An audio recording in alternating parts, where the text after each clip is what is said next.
Hello, this is Matt on the Moon Lambo channel, and I'd like to say right at the start of this video, thank God XRP is not a privacy coin. I got a few pieces for you. I'm going to read from, select parts of each of them. One of them is brand new. It's from today, and there's an announcement about Coinbase removing Zcash, which is a privacy coin, from its UK platform. So what I want to do is, I'll cover briefly that, but I want to talk, yes, about privacy coins, but also about the reason that it's important that XRP fundamentally is different, and the way that Ripple is going to market, the way it seeks to utilize XRP as a bridge currency is fundamentally different than the goals that would be underlying, like the end goal for privacy coins at large. So I'm going to talk about that, and then I've also got, just for the fun of it, towards the end of the video, I've got a piece from Cointelegraph, and it's titled something along the lines of "What are crypto banks and how do they work?" And I found it fascinating, so I'm going to share a couple select parts from it with you. Now, before we get going, if you would please delicately tap that like button, and if you are a fan of Ripple and XRP, go ahead and subscribe to the Moon Lambo channel. So here's a piece. I'm going to show you the news piece from today is not the first I'm going to show you. I want to run through a couple points regarding privacy coins. This particular piece on your screen right now is from cryptonews.com. It's from June 1st of this year, and it's titled, "Are privacy coins going to are privacy coins being driven to extinction? Good luck, governments." Okay. So they think, you can clearly tell by the way that they write that, they think privacy coins are going to have staying power. I'm not so convinced of that. But anyway, there's a couple bullet points at the top here. Privacy-focused coins are not very liked among state institutions. Second bullet point. Supporters of privacy coins believe that bans will have little effect on their popularity and usage. Okay, so let me read just the top part here. Of all the different cryptocurrency subcategories now in existence, privacy coins are among the biggest. E.g., the top 5 privacy coins, Monero, Dash, Zcash, Verge, and Komodo, are currently worth $3.76 billion according to CoinMarketCap, while the top 5 stablecoins, Tether, True, USD, USD Coin, Paxos Standard, and DAI, are worth USD 3.75 billion. However, as valuable as privacy coins are, some fear that their days could be numbered since governments throughout the world are intent on restricting their use. But even if bans are introduced in multiple nations, the crypto community is confident that the likes of Monero and Zcash will continue to be used regardless of legislation or regulations, and that's largely because, by design, privacy coins were always meant to operate in indifference to, or even in violation of, the law. So I've always been skeptical of the longevity of privacy coins. I can't tell you exactly how things are going to pan out. Of course, unfortunately, my crystal ball is broken, but I am very skittish about them. And it's in a way I'm kind of torn, because there can be legitimate uses for and legitimate needs for privacies, whether it's specific individuals or for business uses. But on the flip side, if you have a coin that by nature is designed to mask transactions so that nobody can track it, that makes it really easy to use for nefarious activities, right? So it's easy to see both sides of the coin there, correct? Get it? Both sides of the coin. Anyway, so you can imagine what would happen if governments start to ban these things, and not that all nations would ever ban all privacy coins, maybe not, but what if you live in a nation in which that does happen? Because what would that look like? How are you going to operate? Like, even if you have these privacy coins and then you start using it when you're not supposed to, or somehow get your hands on it, how are you? I guess well, here's two things. How are you going to turn that into real money? Well, you're not going to be able to offload it through an exchange, because then that's all tracked because of KYC and AML, all that good stuff. And you might say, well, we don't need to. We don't need to offload that from the system, because we can just use it as an actual means to buy stuff. Okay, how are you going to do that when you can't buy and sell it through exchanges, because exchanges in the countries in which you operate don't allow it to be traded? And even if you use it, like fundamentally use it, transfer it peer to peer, without a middleman, without an exchange, even if you do that, how is there going to be a sufficient market for that? Are you just talking the dark web? Is there going to be enough liquidity? How do you value that without an open exchange? Like, how do you determine the actual value of it? That would make it exceedingly difficult to use this stuff. And so I think what you're talking about is an opportunity for governments to sufficiently drive this type of technology so far down that it functionally is useless for the everyday man. I don't see that. I don't think you can get rid of cryptocurrencies as a whole, and I don't think that businesses seek to. And there wouldn't be. It's not that every country ever would ban privacy coins necessarily. I'm not predicting that. But there may be enough that these things kind of go the way of the dodo, go extinct here. And so that's the concern. But you don't see that with XRP. And so I wanted to talk also a little bit about XRP and the way that Ripple has taken it to market. Because for those of you not aware, Ripple, they were kind of like learning on the go. Like, as they were implementing various business models, like they were completely having to change and adapt over time. Because they've been around since, I think it was 2012 was the year that Ripple technically founded the company, and they were called OpenCoin back then. But, the way that they originally went to market, one of the original ideas, which failed, and fair enough, that's okay. As Homer Simpson said then again, trying is the first step towards failure. But anyway, the plan was, first of all, to make banks use a cryptocurrency, XRP. And there are concerns, especially with that infrastructure being built out and utilizing middlemen. Because basically the plan was that banks would have to utilize the coin, and then you could banks would be able to complete transactions from, just say, for example, one bank to another bank. But the problem with XRP being used in that capacity is it's a public ledger, so you can see all the transactions, and that doesn't do a whole lot to shield themselves and their customers from those that would want to track for nefarious reasons. So that's a problem. So that's an instance right there where you actually do want some privacy. And so how did Ripple overcome this? Well, banks don't even have to touch the cryptocurrencies. And so yes, you can track movements on the ledger itself. But if you look at the way in which XRapid is being used, it's basically just XRP being moved from one exchange to another, and those exchanges have their own reserves of their own local fiat currencies, and that's what gets moved to banks. So effectively, without needing a privacy coin, the banks are shielded from people being able to peek in and see what's going to and from what particular account. So that problem's already served in that capacity. Now, there can be other needs, other instances I could foresee, where there could be legitimate needs for privacy. And in those instances, and I was having trouble thinking through this for a little while, I was thinking, okay, well, what about the other additional legit instances where you do need to go ahead and mask the transactions, but not for nefarious reasons, just for genuine privacy? And I think the solution is not that you need privacy coins per se. You need layer 2 technology that allows for masking of specific transactions. And if sufficiently regulated, I think the governments are going to allow that. Because again, there are perfectly good reasons. Let me go ahead and share with you a couple. There are key points in this article that I have on the screen right now. This is from hedgetrade.com. I want to read just a couple parts of it, because they cite some legit reasons where privacy is actually a valid concern, and there's a reason that you should want privacy to be able to exist in certain ways. So here's a subheading from this particular piece titled "Regulatory Response to Privacy Coins." In response to perceived threat of privacy coins, regulatory bodies today have set their eyes on privacy coins.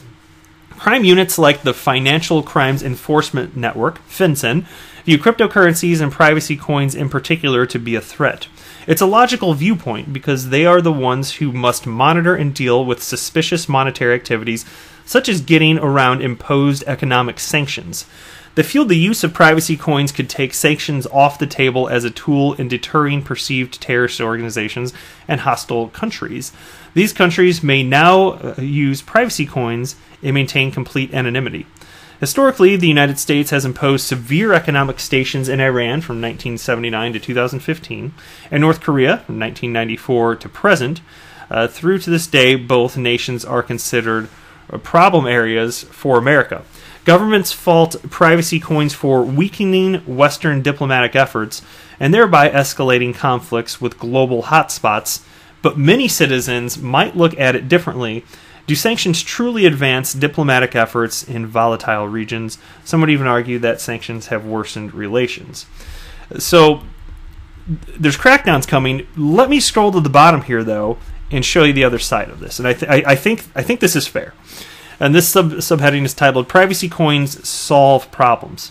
Privacy coin protocols can help mitigate the security issues that have cropped up since the introduction of Bitcoin, such as, there's four bullet points. Number one, bad actors targeting the wealthy for theft. I think that's completely legitimate. Point two, making public proprietary business information. Another completely legit concern. Of course, we want to take advantage of the fundamental benefits that come along with blockchain technology, how quickly you can move money. But there are instances where it can make sense for businesses just want their transactions to remain private, perfectly reasonable. Point three, allowing third parties to have access to your purchase and financial histories. That seems self-evident. Point four, mixing users up with criminals, such as when receiving blacklisted coins. The Bitcoin network is constantly developing and implementing additional privacy layers to deal with the challenges of open ledgers. While governments are busy designing systems to support blockchain-based forensic units, privacy coins keep getting stronger and more secure. The only thing that is certain is that in the next few years in the privacy coin realm will be interesting. Yeah, it's going to be interesting, but I don't know. I would love to hear what you guys think, and I'm about to share another piece on this topic before I move on to the next topic. But I would definitely love to hear what you guys think as it pertains to, well, a couple things. What do you think about privacy coins and the fundamental differences between privacy coins and the XRP and the way that Ripple is going to market utilizing XRP as a bridge currency? And here's what sparks me to get on this topic. Oh, this is a brand new piece. It says from 10 hours ago, so it's from today, from cryptonews.com. And it's titled, "Coinbase Announces the Removal of Zcash from its UK Platform." Okay. In one of the most important developments, cryptocurrency exchange Coinbase has announced that Zcash will no longer be available for its UK users from August 26, 2019 onwards. The announcement has been made in this regard, and the company has said to users that they must either exchange the Zcash to some other cryptocurrencies, or they can send the Zcash to other cryptocurrency exchanges, and this has to be completed before August 26th. If the users fail to comply with the given deadline, Zcash will automatically get converted into GBP. And consider, Coinbase isn't just going to remove cryptocurrencies on a whim. You understand that they make money on the transactions. They're an exchange. Every time one of these, any coin is purchased or sold, there's a fee associated with that, and Coinbase gets to take advantage of that. By removing coins, they make less money. So there's a reason they did this. And then the piece continues. This sudden announcement coming from the house of the cryptocurrency exchange has caught many off guard because no one was expecting something like this from Coinbase. There was no hint or inkling that such a decision could be made. But with now this announcement being made, users are taking steps in accordance with the recommendations provided by the company. Speculations are rife that the decision of the UK authorities, which has asked cryptocurrency exchanges to provide them information regarding their user base and past transaction histories, could be the possible reason behind this decision. The deadline given for the conversion of Zcash is somewhere around 17 days, which is quite a short time from the perspective of the user. So there you go. I guess Coinbase must feel like they're already getting pinched here by authorities. They're like they could see the writing on the wall. Effectively, is the way that I'm reading this. If that is in fact the reason why, if they're requesting all sorts of information on transactions, this or that, and then you can imagine if the nature of privacy coins, you don't know what it's been used for. With Bitcoin is not anonymous, just pseudo-anonymous, and so with all the transactions associated with it, if it has a tainted past, there actually can be really negative legal implications for you. And the government has seized Bitcoin. I know the U.S. government has, and then basically gave it a blessing, and then absolved it from its past uses, and said, okay, now this Bitcoin, although previously tainted, can be used on the open market again. The U.S. government has then sold it. So things like that can happen. But with Zcash, you don't know where it's coming from. So if any privacy coin, so if governments don't like it, the concept of this, yeah, the value of this could all be going to zero. That's definitely alarming to me. I'm just not willing to gamble in that capacity. And so I'm sure that some of you listening out there have privacy coins, and maybe you're not as bearish on them as me, and that's perfectly fine. It's okay to disagree with me on any topic. But I'm just sharing with you my particular concerns on this. But it makes me so thankful when I think about stuff like this, just the fact that Ripple is so engaged with regulators. They're so engaged, and around the world too. They're doing everything they can to make sure that their entire business model complies with the law in multiple jurisdictions the world over.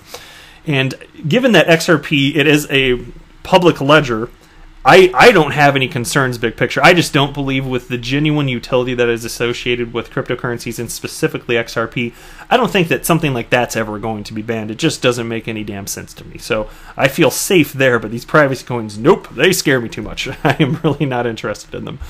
All right, last piece, and then I'm going to wrap up this video. This is from Cointelegraph, and it's titled, "What are crypto banks and how do they work?" And I want to read just a couple sections out of this whole piece. Here we go. I'll start with this. What is DeFi banking, which is decentralized finance banking? It's quickly become a buzzword. By allowing people to connect to new decentralized lending, exchange, savings, and other DeFi platforms, blockchain can provide a cryptocurrency alternative to traditional banking services, and those who are comfortable operating in this ecosystem are therefore able to wield their assets with greater fungibility. Make no mistake, DeFi is not banking, as it only mimics banking functions and is still unable to provide the other things banks are valued for, i.e. security. Lorenzo Pellegrino, CEO of popular online payments platform Skrill, told Cointelegraph, and here's a quote from him, "Many companies claiming to be banks operate in the cryptocurrency ecosystem. However, almost all would find it hard to maintain that title in a regulated space.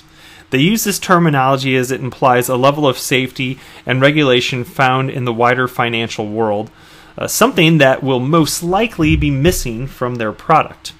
Accordingly, these applications are not able to accept deposits nor to withdraw to a bank, which is a red flag. They do not defray the liability through legal precedent, and there are no investor protection schemes covering the tokens if a smart contract goes bust.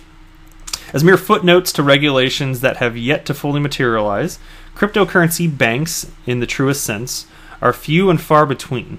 But they do exist as blockchain solutions have matured in the hands of teams from both sides of the finance industry and as regulators begin to learn more about the revolution knocking at the door." And so here's another subheading, and this is a fascinating part, and this is the last section of this I'm going to read, but it's titled, "What's a Crypto Bank?" Crypto banks are banking institutions that engage in the standard range of money-related activities like deposits and withdrawals, savings, lending and borrowing, and investing in a wider range of instruments and markets. While this also describes a standard bank perfectly, crypto banks have integrated cryptocurrency into these financial functions. They've also gained legality in the eyes of local financial watchdogs. And by the way, this is another reason that banks are not going to go extinct ever. They're purely going to have to adapt. All right, piece continues here. The challenge facing blockchain is twofold. It must be in a tolerating regulatory environment and have enough local talent to provide mature, trusted solutions. In places with progressive policymakers such as Germany, businesses and institutions holding fiat money and fiat money-based assets can easily participate in the decentralized economy through a crypto bank.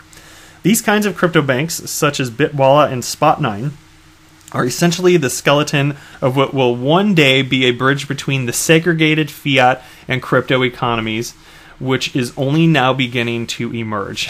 Yes, boys and girls, we are in very early days here. Infrastructure widely just doesn't exist. It's very fascinating.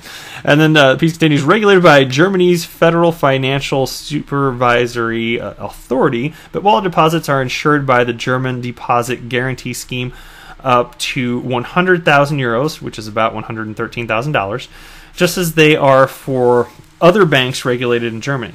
Its partnership with European Union regulated Solaris Bank ensures that account holders are able to do with Bitwala the same as what they do with their regular bank account, i.e. get paid, pay rent and bills, exchange currencies, send interbank payments, and store money in both fiat and cryptocurrency seamlessly. And that's why, as much as I like Bitcoin maximalist Anthony Pompliano, who is always tweeting out, what is it that he writes? It's short, something like short bankers, long Bitcoin, short the bankers, something to that effect. And I'm like, no. First of all, Bitcoin, maybe long Bitcoin, maybe that's reasonable. Short the bankers, no. They're going to exist forever. There are going to be reasons for banks. They're not going away. If for no other reason, purely because people are not going to want to custody their Bitcoin, even if you think Bitcoin has long-term power. Some people will, but lots of people just simply won't be comfortable with that, and they're going to want to make sure they're covered in the event that something goes terribly wrong. Separate from that, as far as long Bitcoin, I'm more like, safer to say long cryptocurrency, because Bitcoin functionally doesn't do anything. If you say store of value is its use case, I just don't know why people long-term are going to be comfortable holding Bitcoin over other cryptocurrencies that are genuinely adopted, such as XRP. The technology, as it can be used for as a store of value, makes total sense to me. Not disputing that. But if that's the only thing it can do, if it's a one-trick pony, I just question whether or not people are really going to keep doing that forever. I'm skeptical, but we will see. I don't know for sure. I'm just saying I'm skeptical. That's it for this video. Thank you so much for watching. I am not a financial advisor. Do not buy or sell anything because of anything that I say or write. That would be a very, very, very bad idea. Until next time, to the moon, Lambo!